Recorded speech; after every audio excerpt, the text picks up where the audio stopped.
It's a huge month of May, so some 1.0 releases, updates, and new games did slip through the cracks, so I'm making up for it, beginning with Snacko, a cozy farming sim where you, as a city cat named Momo, embark on a journey to revitalize a deserted island. It's your classic move to the countryside kind of setup, but with cute animal characters, being able to build and customize the town with over 300 items, along with 4 unique biomes and a diverse cast of characters, being super charming, so now that it's fully out, would be a good time to jump in. What immediately stood out about Auto Rogue is how it flips the usual roguelike formula, since this game in spots does play itself, but it's not an idle game, rather having you experiment with programming logic to see how far your program will enable you to go. You are linking skills, triggers, and conditions into a chain reaction of destruction, where watching that plan unfold is thrilling, with a simple visual style, but is systems heavy and very compelling, being one of those hidden gems at a low price which might be worth a look. This video is brought to you by Cesto, a turn-based roguelite dungeon crawler where you choose a hero and descend through the levels of an ever-changing dungeon in search of the missing sun. However, instead of selecting which room to explore, you're presented with a 4x4 grid instead, and can choose one of the 4 rows to explore with a 25% chance of visiting any particular room in that group, whether it be a monster, a treasure, or a trap. You can tip the odds in your favor by using magical items and cursed teeth, which might give you the advantage, or unleash new perils due to the curse. As you delve deeper, you are presented with a variety of biomes, each with unique monsters and hazards, which, along with a variety of characters to unlock and play as, looks like quite the interesting strategy title which mixes luck in, and if interested, this is available right now on Steam, and you can buy it via the link in the description below. Games Workshop held their annual Skulls event, which was filled with Warhammer video game related news and updates, where we did get the surprise drop of Warhammer 40k Boltgun Words of Vengeance, one which flips the script on the classic boomer shooter by turning your keyboard into a weapon. Instead of traditional shooting, you eliminate enemies by typing out randomly selected words and phrases, where typos could mean certain death, with this being a fun, weird, free thing, so why not give it a go. Planet Crafter just got its biggest free update yet in Moons, which allows you to leave your fully terraformed world behind and launch into space, heading to 2 new moons to explore and terraform, each with new ores, resources, technology, and a lot more. You keep all your gear, blueprints, and tech, but each moon presents a fresh challenge. Selenia is rocky and resource light, while Aqualus is more lush but still dangerous. You need to build new bases, manage power, and alter these locations all over again.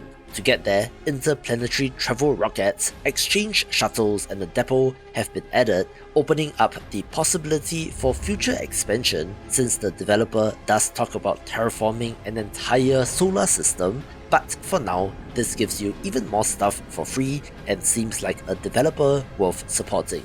Don't be fooled by this next title, since while Sin and Love does sound like the title of an adult game, this is a Hades-style action roguelite with a darker narrative set in a fantastical version of the Tang Dynasty, and does come to us from a Chinese developer.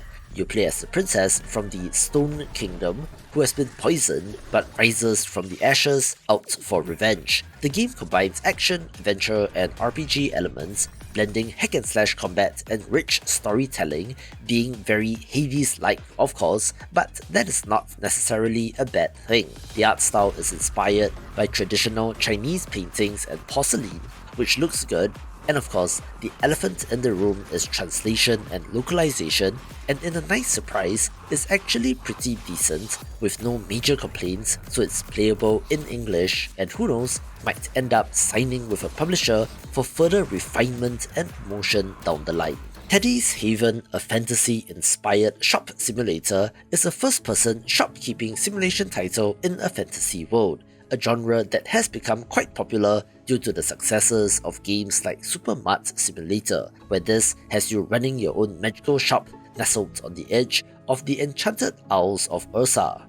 You are managing a store filled with potions, enchanted curios, and mystical artifacts catering to human adventurers and magical beings alike. It's a simulator game, so you are doing activities like stocking shelves, customizing the layout and design of the shop, as well as hiring employees to help in daily operations. Beyond the storefront, you can go out to explore the whimsical world, harvesting and gathering resources, tending to the animals, and uncovering the secrets of the island. Dynamic seasonal and daily events keeps the experience fresh, and notably, this does not have combat and is a cozy game.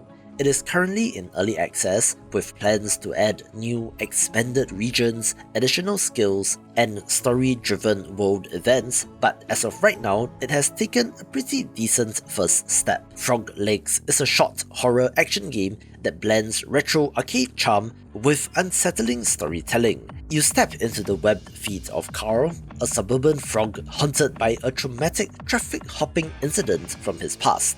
The game oscillates between 2D arcade-style sequences looking like Frogger, with even more variety of gameplay from dungeon crawling, first-person shooter, and first-person exploration, with puzzles, jump scares, and the uncovering of mysteries being just $3, where the developer says upfront that this will be about 40 minutes long, looking like a great palate cleanser.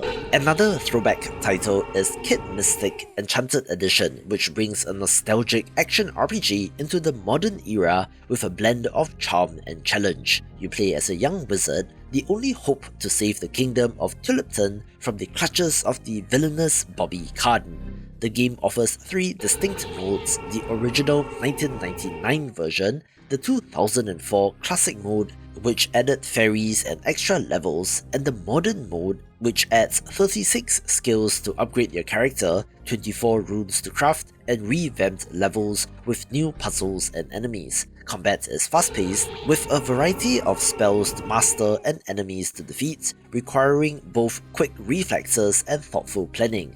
The addition of Brutal mode ups the ante for those seeking a tougher experience while still retaining the retro visuals. I did not play either of the first 2 releases, so I have no frame of reference, but if you're a 90s kid, the art style might just appeal to you. Ever so often, we get meme games that are pretty decent, titles that might appear weird or janky at first glance, perhaps intentionally so, but actually hides a pretty decent game, with KUNKUN Defender 2 throwing you back into a chaotic blend of third-person shooting and tower defense. In order to survive, you need to fight back relentless waves of virus-infected zombies, having up to 4-player online co-op support, with 4 distinct classes to choose from, each bringing unique abilities to the battlefield. The game offers 5 diverse maps, each presenting its own challenges and requiring adaptive tactics. Between waves, you can upgrade your stats and fortify defenses in order to prepare for the next onslaught. Weaponry ranges from standard firearms to more explosive options like rocket launchers and Gatling guns, adding a satisfying punch to the combat. The ultimate goal is to survive long enough for extraction via Lao Da's helicopter, a tense finale or crescendo event, so to speak, that will test your team's coordination and resilience. I did cover RailGods of Hysterra on the week of release, but they also put out a new early access launch trailer, so here it is, being an isometric survival crafting action RPG which throws you into a nightmarish world where survival depends on a grotesque sentient locomotive which is your rail god. You are a dreamer awakened from the dreamlands and are bound to this monstrous train, navigating a post-apocalyptic landscape teeming with cosmic horrors and fanatical cult members. It blends top-down action RPG combat with base building mechanics, allowing you to expand and upgrade your rail god's carriages, craft weapons, and to harness dark magic. Feeding the rail god is essential since it needs to get strong enough to confront the great old ones, so you have to feed it the flesh of your enemies. Combat is fast-paced and reminiscent of titles like Diablo, with a variety of abilities and spells at your disposal, with a very Lovecraftian or cosmic horror mechanic such as madness being a constant threat. Of course, it has co-op support for up to 4 players and can be fun with friends, but do note that it is currently sitting at mixed reviews, being praised for having an interesting concept, but is perhaps a little too rough around the edges in terms of the amount of content as well as general polish in terms of bugs, UI, loading time, combat feedback and more, so let's see if this will get there. Hungrities is a light-hearted creature care simulator where you manage a farm filled with over 30 quirky little critters. You drag them, squeeze them, and stop them from fighting, because if they get too rowdy, your visitors might panic. The game is entirely mouse-controlled, making it easy to pick up and play. It features a fast-paced day-night cycle, with days lasting 2 minutes and nights just 10 seconds, keeping the gameplay dynamic. As you interact with your creatures, you'll notice visitors reacting to their antics, adding a layer of charm to your farm. The game doesn't have a traditional goal or fail state, allowing you to play at your own pace, being a cozy experience that is perfect for unwinding. We also had the 1.0 release of Worshippers of Cthulhu, a cosmic horror city builder where your goal isn't prosperity, it's awakening an ancient god. You lead a cult devoted to Cthulhu, managing followers who gather resources, construct eerie structures, and perform dark rituals. You have to balance expansion with the creeping madness that comes from delving too deep into forbidden knowledge. Each decision, whether to sacrifice a follower or expand your cult's influence, impacts your city's stability and your own grip on sanity. The world responds to your actions, with rival cults and cosmic horrors threatening your progress, with the theme forcing you to question the cost of your devotion and your own sanity, being a good one of these with a unique hook. A pleasant surprise is Jacksmith Weapons and Warriors, coming to us from Flipline Studios, makers of the Papas series of time management games, originally built for Flash but successfully making the transition to Steam, with this similarly being a remade version of a Flash game. You play as a determined donkey blacksmith on a quest to defeat the evil wizard Dudley, where your journey involves crafting custom weapons such as swords, bows, shields, and more for various animal warriors, each specializing in different combat styles. The crafting process is entirely hands-on, since you can select your ore, choose a weapon mode, melt and cast the metal, then assemble and fine-tune the weapon to perfection. Once equipped, your warriors head into battle, and you follow along in your mobile forge, collecting loot and providing support with a trusty cannon, where the quality of your craftsmanship directly influences your team's success on the battlefield.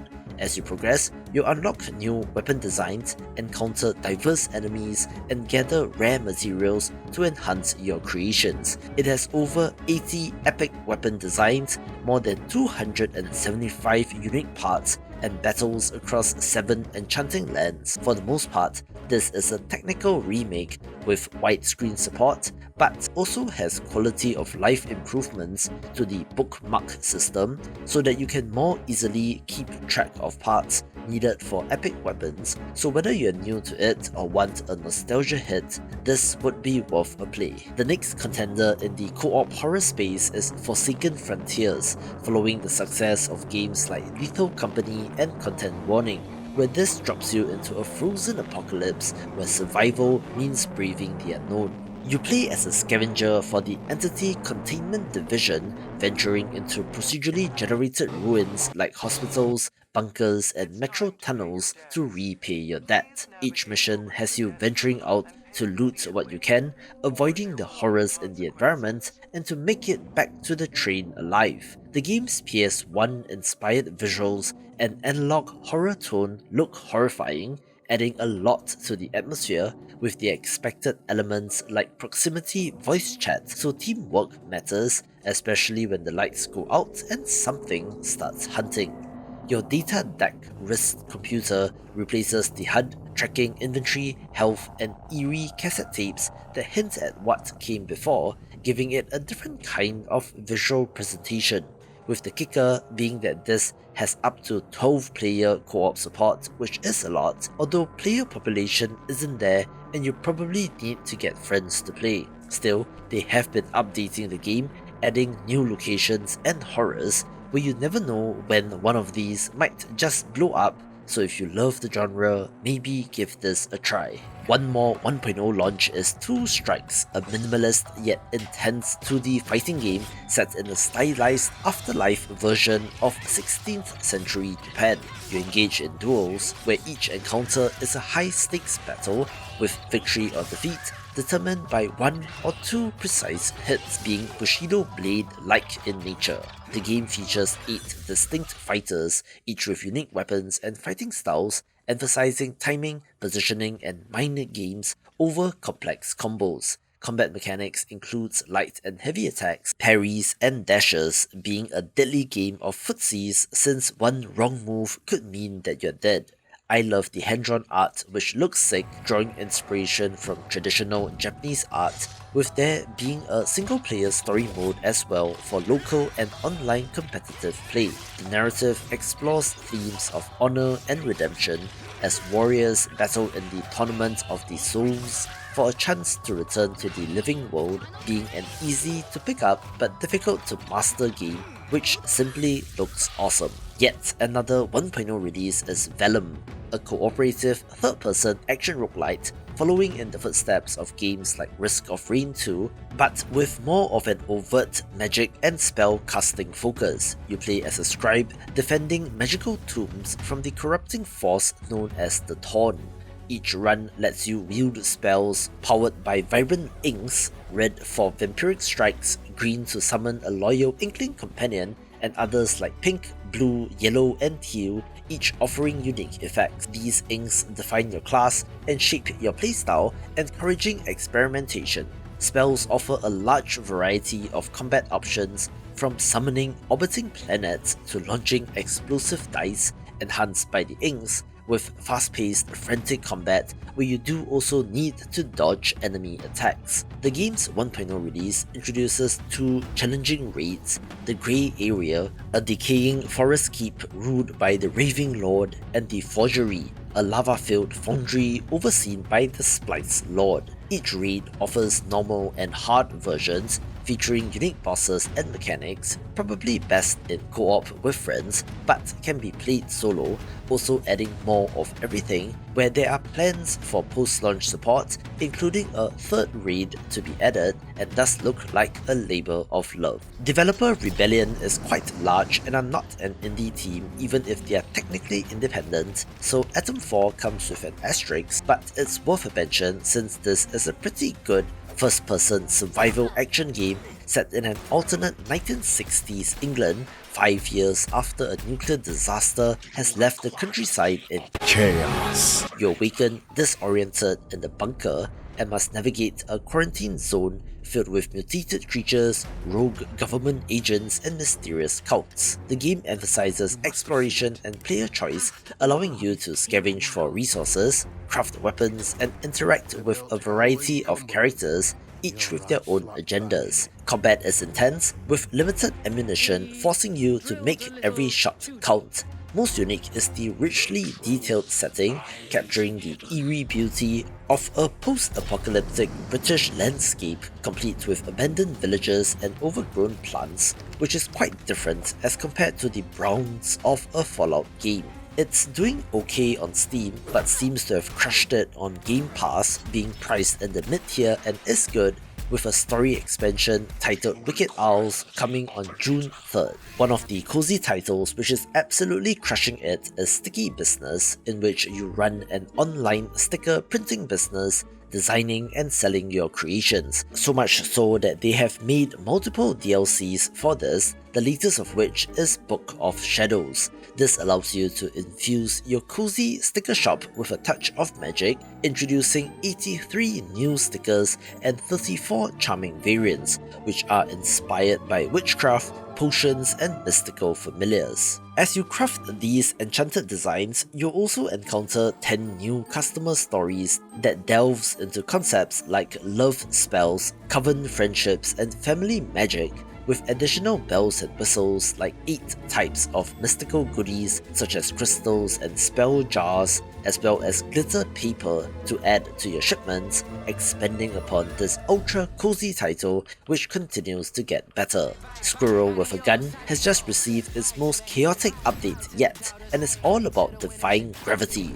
Literally, the new gravity gun lets you lift, launch and fling objects or enemies into the air, turning the neighborhood into your personal physics playground even more so than the original version. In addition to the Half-Life 2 ways of using this weapon, you can use it as a traversal tool as well, reaching rooftops, hidden ledges and secret areas by launching yourself with recoil or using the gravity gun to manipulate the environment. This update also adds the Relativity Bunker, a new area designed to test your mastery of the gravity gun, where inside you'll find 5 new golden acorns to collect, each hidden behind puzzles that require creative use of your new abilities.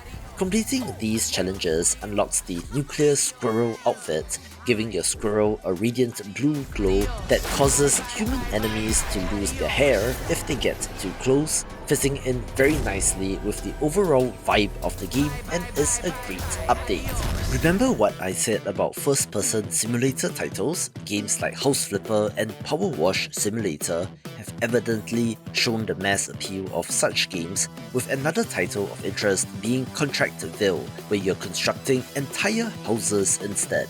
Set in a port town, you begin with nothing but ambition and a dream to build, design and flip houses from the ground up. Start by picking up odd jobs to earn your first paycheck, and then purchase a plot of land to begin your journey. The game lets you sketch layouts, demolish walls, and construct every detail from framing to furniture placement, and decorating isn't just cosmetic since it affects your home's value and the appeal at auction.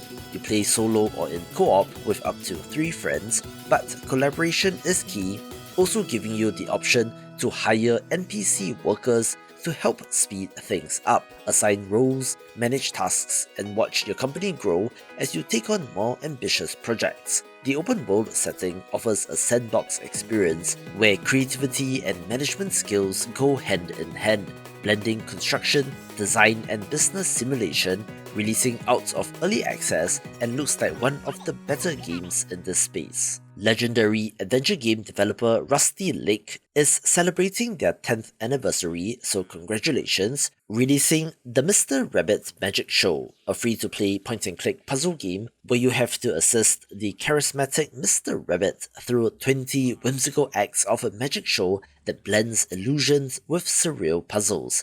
Each act challenges you to think creatively, arranging flowers by petal count or retrieving a rabbit from a tiger's mouth, hiding plenty of secrets, and for free, why not give this a go? The Rogue Prince of Persia just got a major overhaul with its Power and Fury update, including major revamps of the game feel, so if it wasn't quite clicking for you, do give it another shot. Combat now feels more impactful thanks to a complete rework of the medallion system, which are now categorized into common, rare, legendary, and corrupted, each offering distinct bonuses, from straightforward stat boosts to game-altering effects. Looters have been redesigned as high-risk, high-reward machines, such as sacrificing max health or gold for a chance at items, adding a new layer of strategy to your run.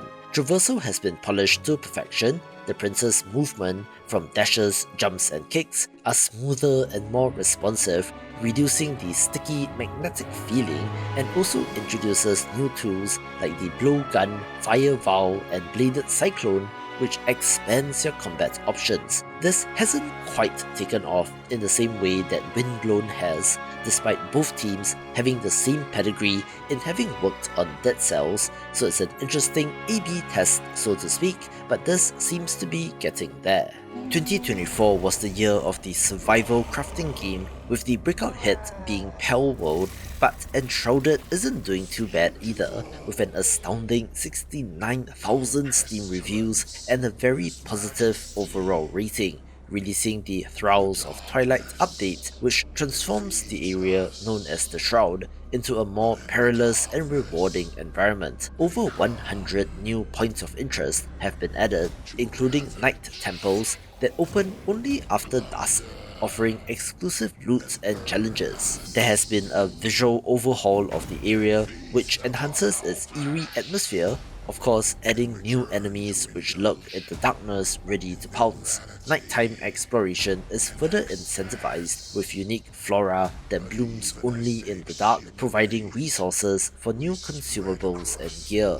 A new weapon gem system has also been added, which allows for customization of rare weapons, adding unique abilities and effects. These gems can be found by defeating powerful foes and are managed at gem forges scattered throughout the world. This is all alongside additional cosmetic customization options for your character, as well as quality of life improvements, continuing to chug along and looks nigh unstoppable, maintaining a very active player base and is one of the biggest games in this space. Vampire Survivors style Bullet Heaven titles might have run their course, with the few remaining juggernauts taking up all the market share, with the first wave of early access titles all graduating out of it, where I would consider God of Weapons to be somewhere in the mix, being an arsenal based one of these but with smaller arenas. They just released the Eternal Nightmare paid DLC, which expands this title with a dark twist,